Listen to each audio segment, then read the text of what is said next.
In the headlines, bandits kill 2, abduct several others in Niger communities. Nutritionists, others highlight risk associated with consuming unhealthy diets, says PKG. Government CSOs raise concern over low turnout in continuous voter registration.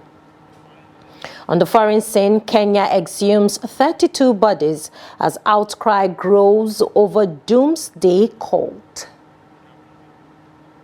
Hello and welcome to News Update on Trust TV. I am Maimuna Bagudu.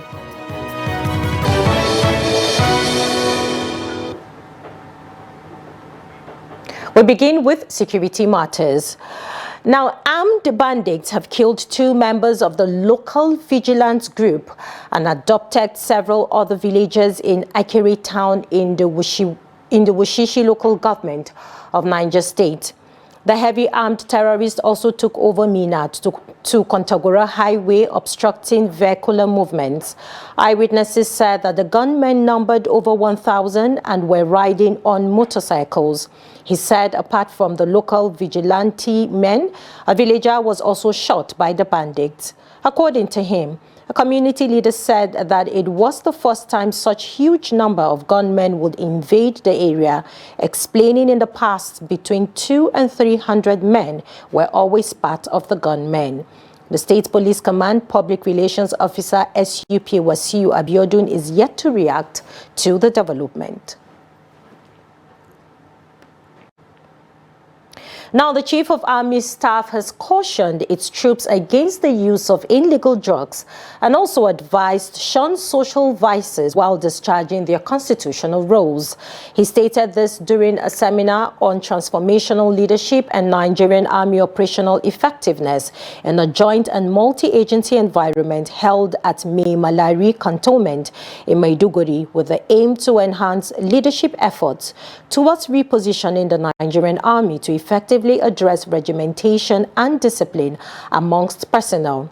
The Chief of Army Staff, represented by the Theatre Commander of Operation Hadinkai, Major General Abdesalam Abubakar, said the initiative aligned with the command philosophy of the Chief of Army Staff, which seeks to consolidate the transformation of the Nigerian Army into a well-motivated, combat-ready force capable of fulfilling its duties effectively within a joint and multi-agency framework. To you participants, therefore, you are currently deployed in the Northeast Theatre of Operations, and I am glad to note that as leaders, you have been creditably discharging your duties as is expected from you. Nonetheless, there is still more work ahead. As you all know, leadership is a crucial component of combat power and remains central to the success of all our military operations. Therefore, opportunities to learn and lead better, just as this seminar will offer you, must be maximized and put to judicious use.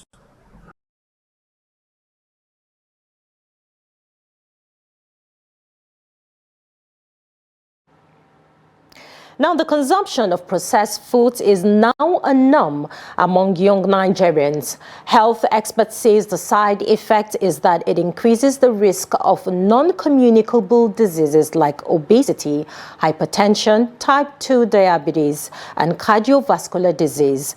Aisha Abdulmimunu reports. Processed food has not only become part of our daily lives, it has gained traction among young people, especially in urban centers. Processed and ultra-processed foods are often engineered to be highly palatable with added flavorings, colorings, and sweeteners, which can increase appetite and reinforce overeating behaviors. However, there is a growing awareness about the negative health consequences of high consumption of processed foods. Some residents stated that most of the food are made with unknown chemicals and are sometimes made in unhealthy environments. Somebody that has like 200 or 300 will want to go and rush and buy biscuits. Do you get? How many people have 1,000 or 2,000 or 3,000 in a day? Okay. So it all comes back to the economy. economy. If the Nigerian economy is bad, people, will be forced to go for the quick fix. Something you don't know how they do it. You don't know where it's coming from. You don't know the kind of environment it's being gotten from. It's not hygienic. It's not hygienic. So I believe we should value food that we've been prepared at home instead of all those preserved food or all these roadside food. Some people work from morning till night. They don't have time to cook food on their own. So the best way at which they can get food is to just branch by the side and then take some processed foods. So while taking them now, they don't know that it is good to take them in minimal quality or quantity. They continue taking them day, night, and all this while. So it also forms some bad health hazards to their system without them knowing. So I may also attribute that as one of the reasons why people take processed food. For Cypron, it is possible to convince young Nigerians to embrace healthier food. Orientation.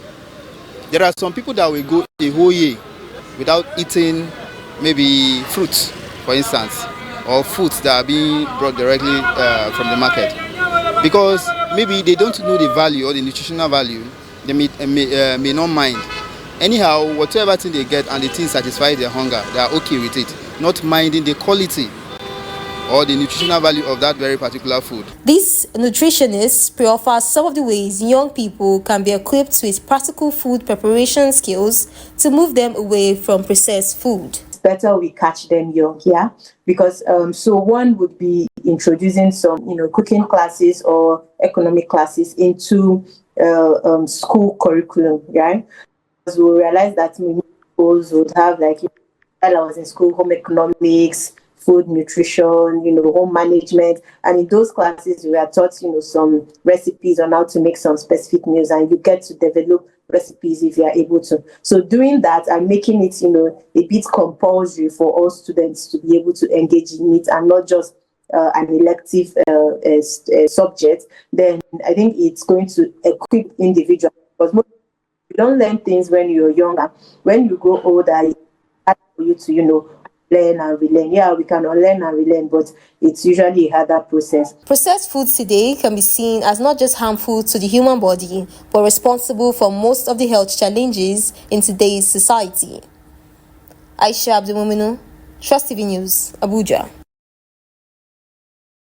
Now, members of the Senior Staff Association of Nigerian Polytechnics have handed the federal government a 21-day ultimatum to resolve lingering welfare issues or face a nationwide strike. The ultimatum, which took effect on August 27, was issued at the end of the association's 77th General Executive Council meeting in Kano State.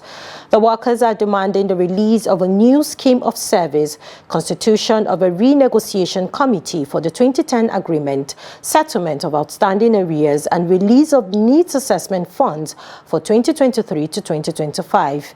The association, in a statement signed by its president Philip Ogunsipe and National Secretary Shehu Gaya, accused the government of insincerity and paying lip service to agreements already reached. Now, resident doctors in the Federal Capital Territory have expressed concern over what they describe as worsening conditions in the FCT health sector. They are calling for urgent reforms to prevent total system collapse. At their third quarter ordinary general meeting held Thursday night in Abuja, the Association of Resident Doctors urged the government to urgently address critical issues, including severe manpower shortages, non-functional medical equipment, poor working conditions, and unpaid staff allowances. President of the association, George Ebong, said the last major recruitment in the FCT health sector took place in 2011, and since then, many doctors have left due to retirement, death, or immigration without adequate replacement. The association also raised concerns over unpaid salaries, delayed promotions, and underpayment of promoted staff, all contributing to low morale and reduced service efficiency. In response, the In response, the Mandate Secretary for Health Services and Environment Secretariat, Adedolakpo Fasewe, assured that the FCT Minister's administration is committed to strengthening healthcare delivery. She announced that appointment letters for 60 house officers, 70 pharmacists, and 60 laboratory scientists will be issued shortly.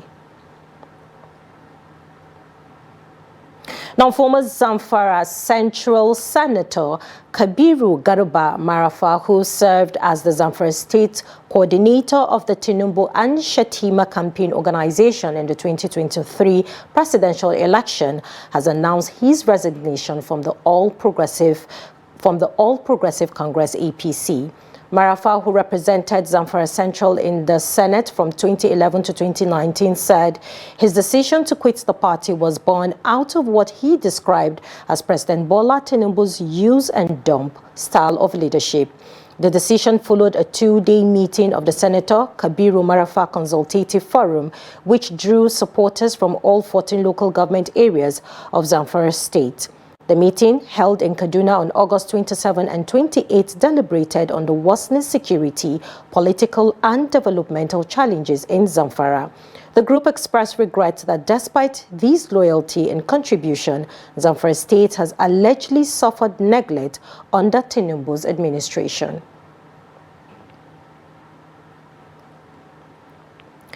Now, the coalition of united political parties has described the declaration by the ruling All Progressive Congress that the race to its presidential ticket in 2027 is open to members of the party, despite the endorsement of President Bola Tinubu as a false open contest aimed at deceiving the people. The National Secretary of CUPP, Peter Ame, made this known in an interview on Friday. The APC's National Organizing Secretary, Suleiman Argungu, had on Wednesday at an interactive session with a journalist in Abuja said the party would not shut its doors against any member interested in vying for the sole ticket against Tinubu. Also speaking on Friday, the National Publicity Secretary of the Social Democratic Party, Rufus Ayinigba, said the ruling party, by its antics, is becoming notorious for imposition and godfatherism.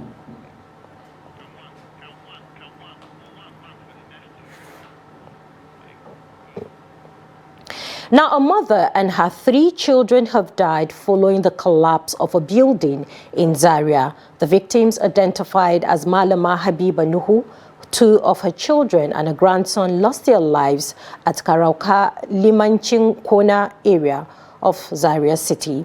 The incident occurred early Wednesday morning after sustained rainfall in the area. The report. Habiba's husband, Nuhu Dogara, who narrated the ordeal, said he had earlier relocated his family to his own room after noticing crack in his wife's room. Tragically, the room he thought was safer collapsed, killing his wife, 2 children, and a grandson. I noticed that her room was leaking water. It was a sand decking, so I decided to move her into my own room, which was in better condition. Unfortunately, that was where the tragic incident happened. Late in the night, the wall of the other house collapsed onto our room, burying the 7 of us inside. People quickly came to our rescue. 3 of us were pulled out alive, but sadly my wife, my 2 children and a grandson were lifeless. We still rushed them to the hospital, but doctors confirmed they were dead. Dogara added that 7 people were in the room at the time. He said 4 died, while 3 others, including himself, survived with injuries. Apart from the lives lost, we also lost property worth about 6 million naira. My wife was a trader. She sewed cloth, and my eldest son was also into tailoring. He had kept many customers' finished cloth in the room, and they were all very expensive. The zonal coordinator of Kaduna State Emergency Management Agency, SEMA, represented by Assessment Officer Sani Musa, visited the scene to commiserate with the family and assess the damage. He assured that SEMA will provide relief assistance to the victim after the assessment. Actually, our agency, the Kaduna State Emergency Management Agency, will surely assist the family after this assessment. Honestly, I cannot say exactly when, because I have to forward my report to the headquarters, who will then decide what action to take and when. After evaluation, the office will identify the kind of assistance required and provide the necessary intervention. Meanwhile, the Emir of Zazzau, Malam Ahmad Nubamali, has provided interim relief materials to the bereaved family. This is News Update on Trust TV coming up after the break. Government CSOs raise concern over low turnout in continuous voter registration. More news when we return. Do stay with us. Welcome back. If you're just joining us, this is the News Update on Trust TV. Let's take a look at our top stories once again. Bandits kill 2, abduct several others in Niger communities. And nutritionists, the others highlight risk associated with consuming unhealthy diets. Now moving on to more stories. Now, recent ranking by INEC on week 1 of online pre-registration statistics places Kano State 19th nationwide behind several less populated states. Government representatives and civil society groups in Kano are raising concerns about the low turnout and the factors behind it. Trust TV's Abdulaziz Ibrahim reports. The poor level of participation in ongoing continuous voter registration in Kano has prompted government officials and civil society groups to question the factors responsible. Very important. Recent figures paint a worrying picture for Kano State. Some other states are heading to 400,000 and the Kano State is 10,000. Honestly speaking, we feel bad. We know that there is a serious problem. Civil society groups at this forum pointed to alarming voter apathy as well as challenges in mobilizing women and persons living with disabilities to register. Yes, a lot of problem because there is this voter apathy. People have lost hope in the system and people feel their vote are not actually counted. So because of that, people feel that there is no need for them to go and get their voters. So, but then we also know that it is our right to vote, and you cannot vote without a voter's card. The problem is in the polling units where you are going to register or come to cast your vote. There is an EC40H form that is supposed to be filled for a person with disability, which was supposed to be a baseline assessment for persons with disabilities during elections, so that we can have at least a realistic data of voters, of persons with disability. But the problem is even those that were the INEC staffs, they don't even know about the form, or rather they have the form, but they don't know how to use the form effectively. I would say the issue in this our northern area, a woman cannot go out for that registration without the permission of her husband. So if her husband is not fully aware of the importance of it, he will not allow her to go out for the registration. Women will leave their homes from morning, join the queue before they will finish it in the evening time. Kano State Commissioner for Information and Internal Affairs Ibrahim Waya stressed that tackling voter apathy requires collective efforts from all stakeholders, urging intensified sensitization campaigns that transcend party interests.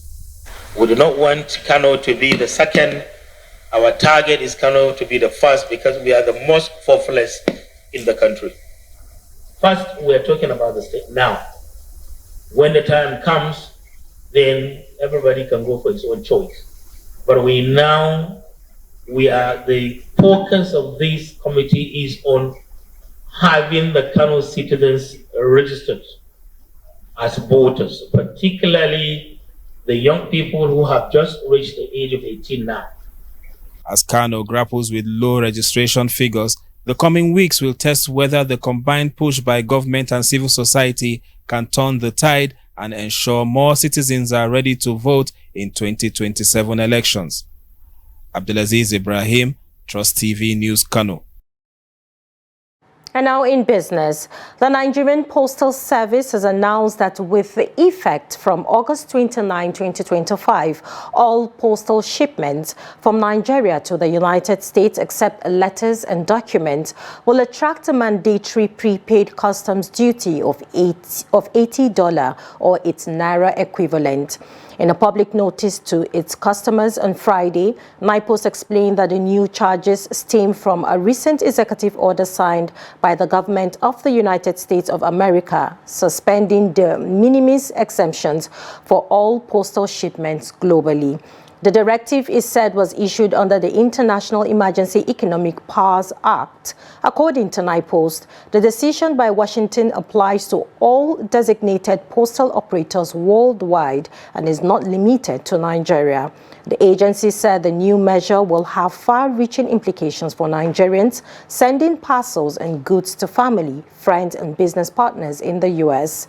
It warned that global logistics operations were already adjusting to the policy, with airlines and cargo carriers adopting stricter protocols in handling shipments destined for America. Now, away from Nigeria, 32 bodies have been exhumed in southeastern Kenya in the past week in a tragedy that is sparking fresh criticism of authorities who had vowed to crack down on extremist sect after hundreds of members of a doomsday cult died 2 years ago. The Kenyan government and local residents have linked the bodies discovered in the village of Kwapinzaro to the same Christian sect blamed for the deaths of over 400 people in the nearby Shakahola forest in 2023. Government pathologist Richard Njoroge said 7 more bodies were recovered on Thursday, bringing the total since exhumations began last week in the remote forested area to 32. Search operations continued on Friday with workers in white hazmat suits and blue gloves combing through dense thickets with shovels and hoes. Kwapinzaro lies around 30 kilometers, which is 18 miles from Shakahola, where prosecutors allege that cult leader Paul Mackenzie ordered his followers to starve themselves and their children so that they could go to heaven before the world ended. Spokesperson for Ruto, the national government, and the police service are yet to comment on the matter. The commissioner of Kilifi Country, where Kwapinzaro is located, said this week that 11 suspects had been arrested in the case. And now in sports, former Super Eagles striker Anthony Uja on Friday announced his retirement from professional football. The 34-year-old last played for Bulgaria club Botev Plovdiv. Uja's time with Botev Plovdiv was disrupted by injury as he featured in only 5 games for the club, scoring 2 goals. The striker made the announcement on his social media platform. Uja spent majority of his career in Germany. He was capped 7 times by Nigeria with 1 goal to his name.